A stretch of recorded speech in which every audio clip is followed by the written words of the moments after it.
Okay, let's dive right into this. Welcome to this explainer where we are breaking down what has to be one of the most unbelievable mismatches in recent World Cup memory. You know, every now and then, there's a match that just perfectly captures exactly why the World Cup is so completely, wildly unpredictable. And this clash, Portugal versus the Democratic Republic of Congo, it is absolutely one of them. We're going to look at the massive, massive gap between what literally everyone thought was going to happen and the stunning reality that actually unfolded out there on the pitch. Because when the draw was announced, the narrative was instantly locked in. But as we all know, football isn't played on a spreadsheet, it's played on grass. And that is where passion, preparation, and just sheer willpower can rewrite the entire script. So let's unpack exactly how one of the biggest presumed blowouts of the tournament turned into an absolute modern classic. So it really begs this fundamental question, right? Can an underdog truly shock the football world? It's a classic sports narrative, sure, but seeing it actually play out at the absolute highest level of international football is just something else entirely. On one side, you've got this massive tournament favorite, burdened with suffocating expectations. I mean, we're talking about a squad packed to the brim with global superstars, playing for the biggest clubs on the planet. And then on the other side, you have an opponent that pretty much nobody in the mainstream media gave a single chance to. The tension going into this matchup was built entirely around one thought. Is this just going to be a routine demolition, like a comfortable training ground exercise for the Europeans? Or did this underdog possess some hidden, untapped resilience, just waiting to be unleashed when the lights shine the brightest? I mean, before the referee even blew the starting whistle, the sheer scale of the media hype was just deafening. The whole landscape was saturated with talk about the world's biggest superstars. You had pundits predicting Mbappe scoring 2 goals, Haaland getting his customary brace, Messi netting 3, and the overwhelming expectation was that Portugal's Cristiano Ronaldo was just next in line. People honestly thought he might easily drop 2, 3, 4, or even 5 goals on Dr Congo.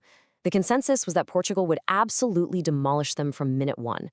It was framed as a mismatch of epic, historic proportions. But here's the reality. If playing football was actually as easy as the pundits predict from their comfy studio chairs, well, everyone would be a world champion.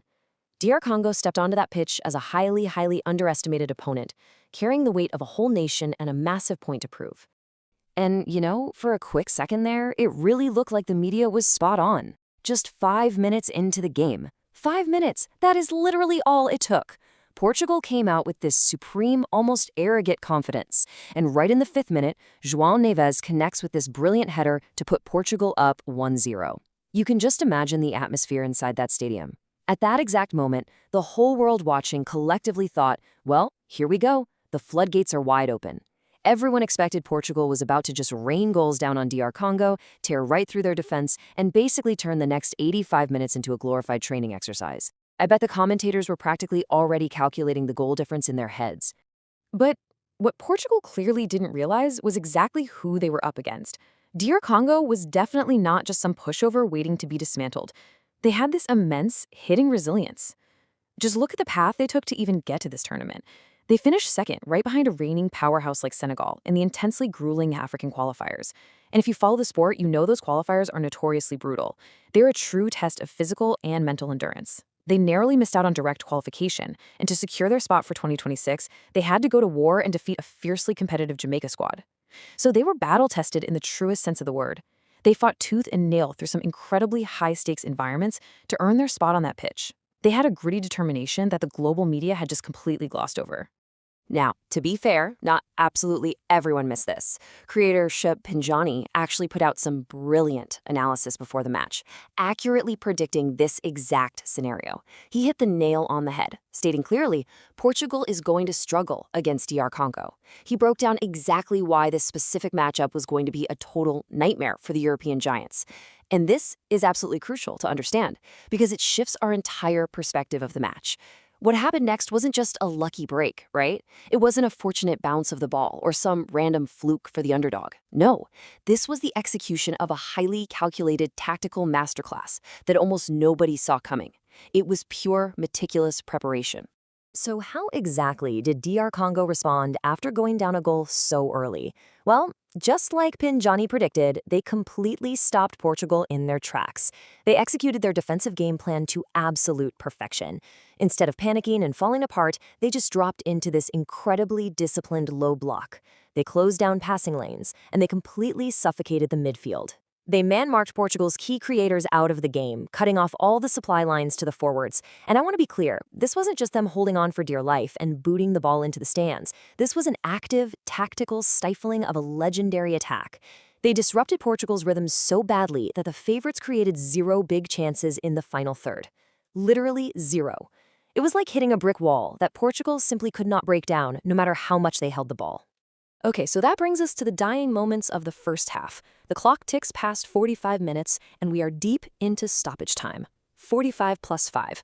The halftime whistle is literally seconds away from blowing. Portugal is visibly frustrated.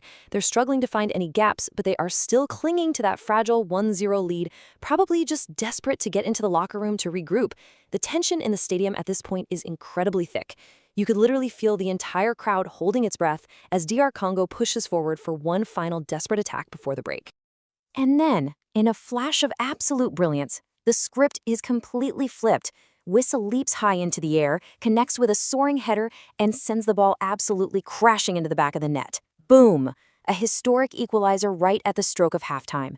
You can only imagine the utter, paralyzing shock radiating through that Portuguese squad and all their supporters. In the blink of an eye, it's 1-1, and Dr Congo has completely derailed the Portuguese hype train. The stadium goes absolutely wild, the underdogs are celebrating like crazy, and suddenly we've got a completely brand new football match on our hands. And this brilliantly illustrates just how incredibly monumental this moment was for the entire nation. To really grasp it, you have to look at the timeline. You literally have to go all the way back to 1974 to understand the weight of this single goal. Back then, they qualified under the name Zaire. They played 3 matches on the world stage, scored exactly 0 goals, and went home without a single moment to celebrate. Fast forward through decades of agonizing waiting, surviving those brutal qualifiers, beating Jamaica just to get back here, and now, in 2026, against a heavily favored giant, Wissa doesn't just tie the game. He scores his nation's first ever World Cup goal. It is an incredible 50-year drought shattered in one spectacular moment of pure athletic brilliance. But you know what? The magic didn't just stop at halftime. Dr Congo actually capitalized on that massive wave of momentum and held the line for the rest of the game. They earned a truly historic point, not just by scoring a great goal, but by successfully containing a tournament favorite for the full 90 minutes. They didn't just park the bus and pray for the whistle. They actively managed the game. They kept their tactical discipline perfectly and secured a massively well-deserved 1-1 draw. This right here is the literal definition of a historic point. It's perfectly executed collective tactics completely overpowering individual star power. It proves, without a doubt, that a unified, well-drilled team can stand toe-to-toe with the most expensive squads on the planet. And the overarching impact of this? It is absolutely massive. Because of this totally unexpected yet completely earned draw, Group K has been blown wide open. What everyone thought was going to be a predictable, straightforward group where Portugal just cruises to the top and rests their starters, yeah, that is now an absolute chaos. Every single team in that group is currently scrambling, doing the math. Dr Congo proved they are a highly legitimate threat, and suddenly, Portugal is looking surprisingly vulnerable and desperate for points.